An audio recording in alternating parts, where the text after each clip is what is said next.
Hi guys, this is Math 148, section 13.3, and this section is looking at finding the area between two curves. So sometimes we find ourselves in the situation where we have two curves and we want to find some region that is between the curves.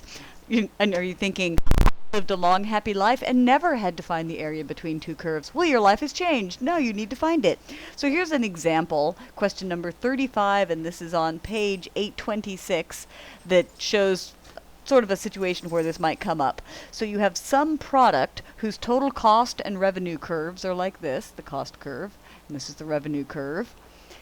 And you can see that you want to find the area in between, and this area in between is going to be profit. So your cost is here and your revenue is here, and can you see that this, right there, that is your profit, my friends. I better make it pen there. That area is your profit. So if you can find the area between the curve, between the two curves from these 2 points, you will have your profit at between these two times. Hopefully, you will be able to now deal with these situations when they come up. Here is the rule that we use for section 13.3. And this is finding the area between two curves. Here's the big math stuff. If f and g are continuous functions on some region, so you're going from 1 to 2 or 2 to 3 or whatever, so a to b, and f is bigger than g of x, so see, they're saying this would be like one function is bigger than the other function, so it's on top. So that's what they're saying. If one function is on top of another, then to find the area, that should be an a, of the region bounded by these two functions is basically we can take the integral and subtract the two functions. So the good news is we can just find it using, I like to think of it as a cookie cutter approach, because the area, the integral of the cost function would be, let me do this. So if we took the integral of the cost function, we would have this whole area. And if we took the integral, let me put it this way, in red, the integral from x0 to x1 of the cost function is equal to the red area. And the integral, I'll make it blue, the integral from x0 to x1 of the revenue function, and the revenue function is this one, so is, let me fill this in blue, that region. So if you want to find the profit, equals the blue area, to find the profit, you just take profit is going to be the red, would be the whole red area minus the blue area, and that's going to leave this little piece left over, equals like region left over. So I think of this as cookie cutters because you could have one cookie cutter and then chop it out and then you have the leftover piece, region left over. So I'll come back to this problem at the end, but this is the gist of what we're doing. So here's an example. Question number 7. So the question gives you these two graphs, and for the test for this section, this is the most important part of this video, on the test I will give you a graph. I will give you a graph. If any students are watching this and you're not my students, you're thinking, I wish I could get a graph. Well, you might get a graph too. I'm the Santa Claus of graph giving. So here's your graph, and the problem tells you that this first function is y equals x plus 2. That's the straight line, right? You can recognize this is the equation of a line. And this second function is a parabola, so that is y equals x squared. And the first part, A, says find the points of intersection. Okay, well, looking at the graph makes this pretty fast. You can say, oh, well, it looks like -1. Right? The points of intersection are x equals -1.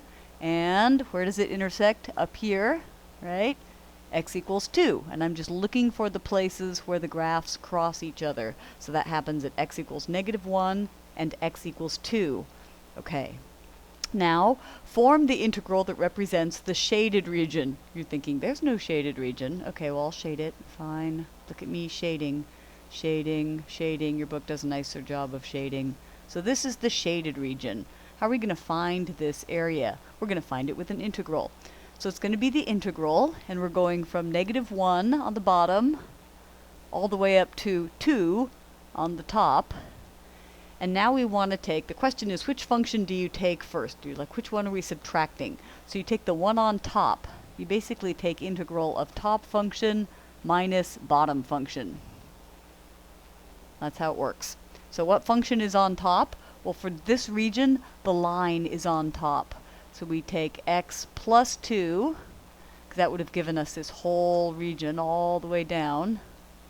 Right? X plus 2 would have given us this kind of weird quadrilateral. And then we're going to subtract the little parabola region. So we're going to subtract x squared.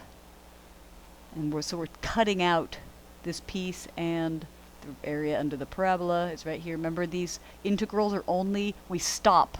The integral doesn't go all the way down. It does not go down like that. It stops here at the x-axis. So we're bracketed in there. So we're subtract that, and this is the integral. So this is the answer to part B. How nice is that? I'll rewrite it so it looks pretty. It's the integral from -1 to 2 of x plus 2 minus x squared. We better write a dx to be nice and perfect in our mathematics. There. Ta-da! We're done! No! Find part C. Find the area of the shaded region. Oh, now we have to take the integral. That's okay, we like to take integrals. Why else would you be in a calculus class? What? You have to be in a calculus class? I didn't hear that, for shame. Okay, so here we are. We have to find the integral of, from -1 to 2, of x plus 2 minus x squared. And you guys have seen far worse integrals at this point, so we can proceed boldly. So first we just take the integral. So again, first thing you do is you take the integral, so that's going to be x, you add 1 plus 1 to the exponent, 2, then take 1 over 2, plus 2x, it's the integral of this piece, minus, we add 1 there, that becomes x cubed, and then 1 over 3, plus our constant of integration. Okay, and we are doing this, evaluating from -1 to 2. Okay, so first of all, let's evaluate it at at 2. Remember, we start with the top one. You start by plugging in the top one. So that gives us 1/2 times 2 squared plus 2 times that x, 2 minus 1/3 times 2 cubed. And if you want, you can add the constant of integration, but it's going to go away. Minus, now we're going to plug in -1. So that's 1/2 times -1 squared plus 2 times -1 minus 1/3 times -1 cubed plus the constant, but you plus a constant and then minus a constant, so the constants go away. Goodbye, constants. Okay, so this piece here, the x equals 2 piece, all this equals about 3.33. I like to do it in my calculator because I'm a little lazy. And then minus this piece here, where you plug in x equals -1. This is where you want to watch your signs, is minus 1.16667, something like that. So the whole thing should be equal to approximately 4.496. If you got that, that's totally fine. Or 4.5. If you use the fractions and you don't use your calculator, you get perfect 4.5, and your book writes that 9 over 2. So any of these answers are fine with me. Okay, 4.5, blah, blah, blah. And so that tells us, if we go back to this problem, the area of the shaded region is approximately 4.5, or 4.496. Ta-da! So we're just doing this integral.